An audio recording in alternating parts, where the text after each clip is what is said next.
Hello Union County, I'm Lindsay the librarian, and I'm here with the newest episode of the Book Report with books that we're really excited about here at the library for the month of June.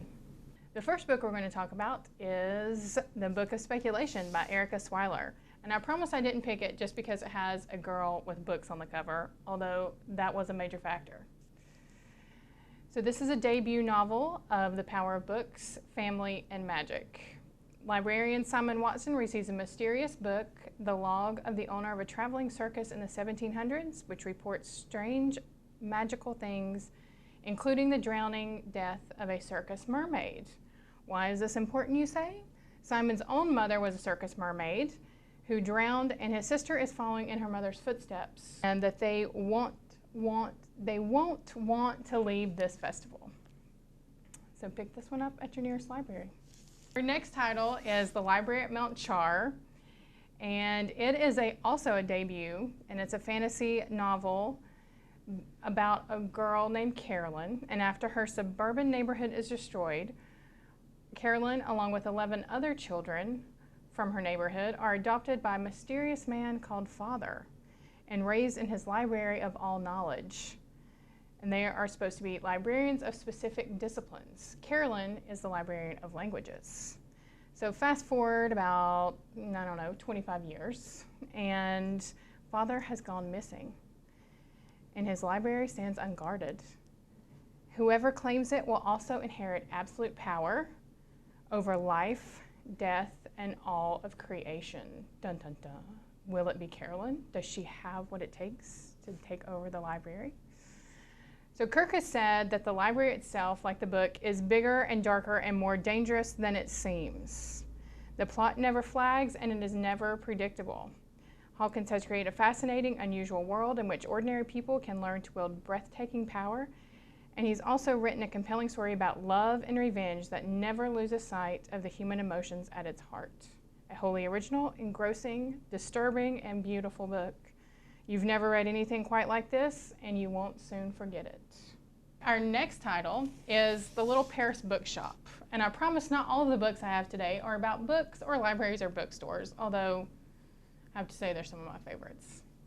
So this is an international bestseller in Europe, and it's just been published in the US for the first time, and it was also an Indie Next and a Library Reads pick. And Indie Next is the independent booksellers. They pick their favorite books that are coming out in the month, and Library Reads are librarians' favorite books that are coming out in the month. And then they put out a list. So this book is about Paris bookseller Monsieur Perdu, and he thinks of himself as a literary apothecary, prescribing book remedies for the hardships of life, and the only hardship he can't cure is his own. He's still heartbroken over a lost love who left him with only a letter he has never opened. Hauling anchor on his floating bookstore, he sets out with an author with writer's block and a lovelorn Italian chef on the rivers of France in search of his lost love. He's on the way, he dispenses wisdom and books showing that literary world can take the human soul on a journey to heal itself.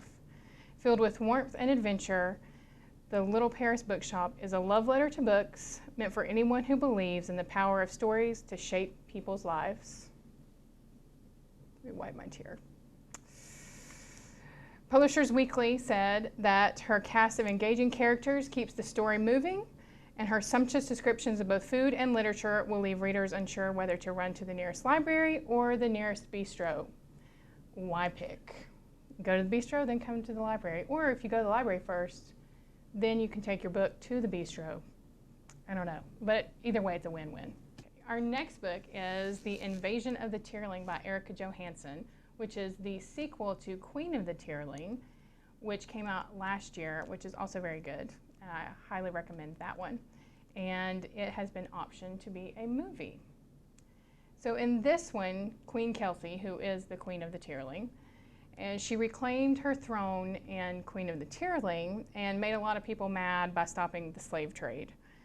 So with war with the Red Queen of Montmesney imminent, Kelsey develops a psychic connection with a mysterious woman named Lily, who might hold the fate of the Tierling in her hands.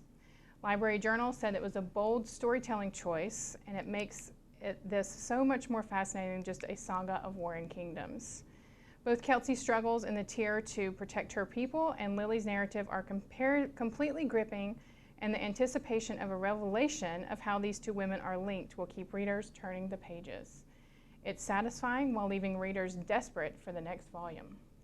And Kirk has said that Johansson is a skillful maker of fantasy worlds, weaving medieval and modern themes together with the comprehensiveness of a George R.R. Martin. A satisfying, well-crafted sequel that will leave readers looking forward to what might happen next to that fantastic vision inside Tyr's jewel and those who treasure it. So the invasion of the Tyrling. Our next book is Pirate Hunters, Treasure, Obsession, and the Search for a Legendary Pirate Ship by Robert Curson. And he also wrote Shadow Divers, which was again about looking for treasure under the ocean. So he got a call one day that said, if you like pirates, meet me in New Jersey, which is pretty cool, I gotta say.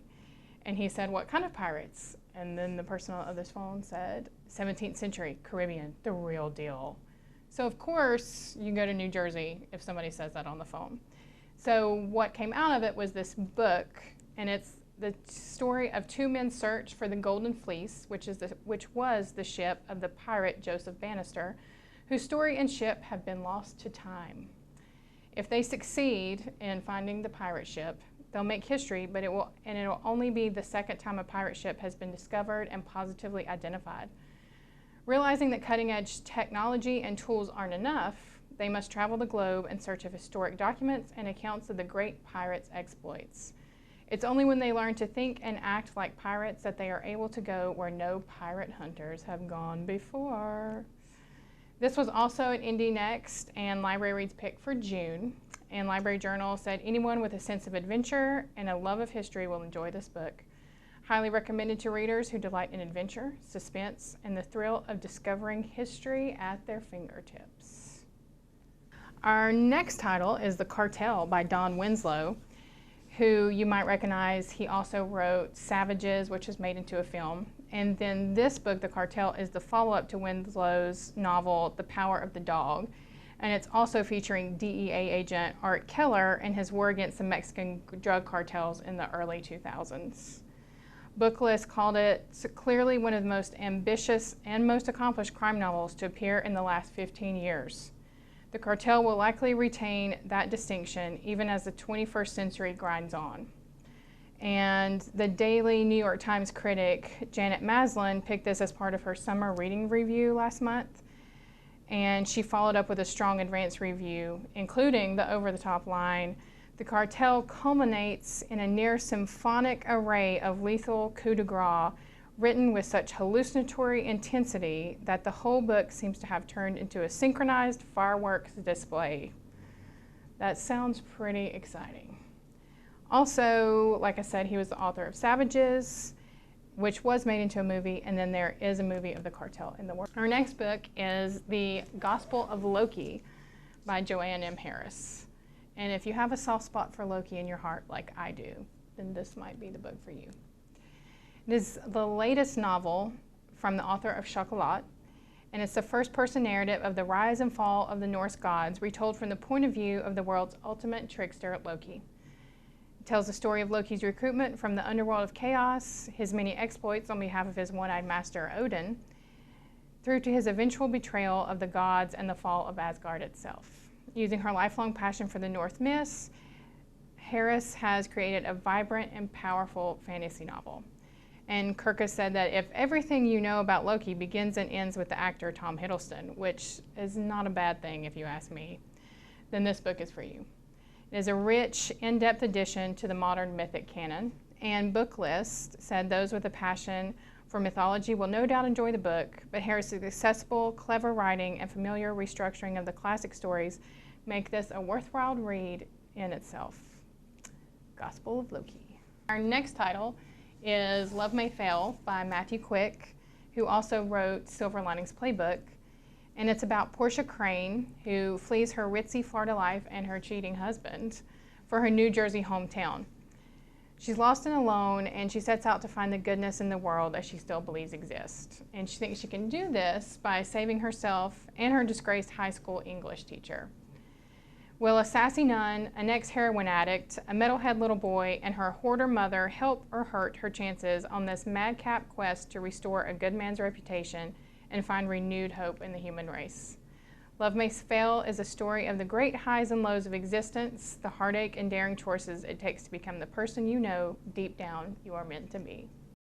Publishers Weekly said this darkly funny, profanity-filled novel fits together, jagged edges and all, and readers will be engrossed. And Library Journal said it's an easy, enjoyable, and thoughtful read with laughs and tears along the way. Quick's devotees won't be disappointed. And like Silver Linings Playbook, this has also been optioned to be a movie. All right, our next title is our only teen title this month, and it is Emmy and Oliver by Robin Benway. And it's about Emmy and Oliver, go figure, who are best friends and neighbors, and they've grown up together until Oliver disappears at age 7.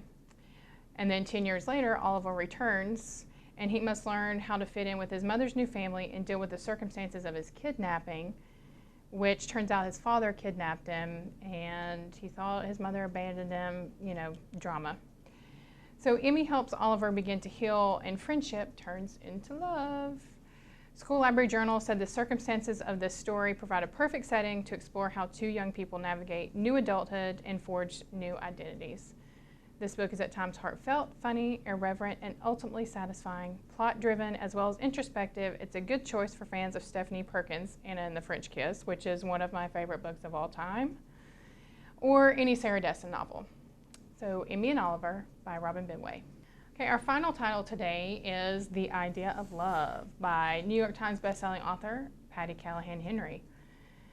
And this one is about Ella, and she is young, beautiful, and deeply in love until her husband dies in a tragic sailing accident while trying to save her, or so she'll have everyone believe. Screenwriter Hunter needs a hit, but crippling writer's block and a serious lack of motivation are getting him nowhere. He's on the lookout for a love story. It doesn't matter who it belongs to. When Hunter and Ella meet in Waters End, South Carolina, it feels like the perfect match, something close to fate. But when one little white lie leads to another, Hunter and Ella find themselves caught in a web of deceit. Can two people come together for all the wrong reasons and still make it right? I'm going to go out on a limb here and say they probably can.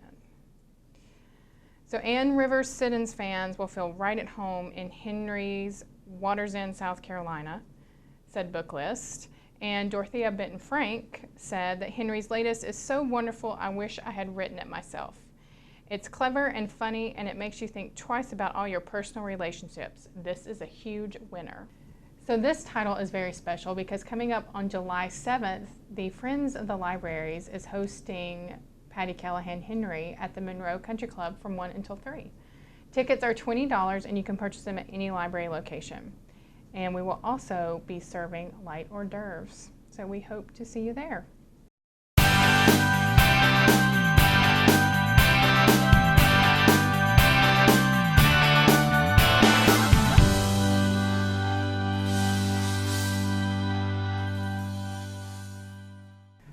All right, and finally, I just have a couple of announcements to make. Uprooted, which I talked about last time, that's by Naomi Novik, has been picked up for a movie, and that was one of my favorites, so I'm really excited about that. And also, June is audiobook month, so be sure and stop by your library and check out an audiobook, which is perfect for summer travels. And instead of making the kids listen to music they don't want to listen to, you can make them listen to a book that they don't care about. Also great for when you're cleaning the house, when you're mowing the lawn, when you're laying by the pool. You can read a book when you're doing all of those things.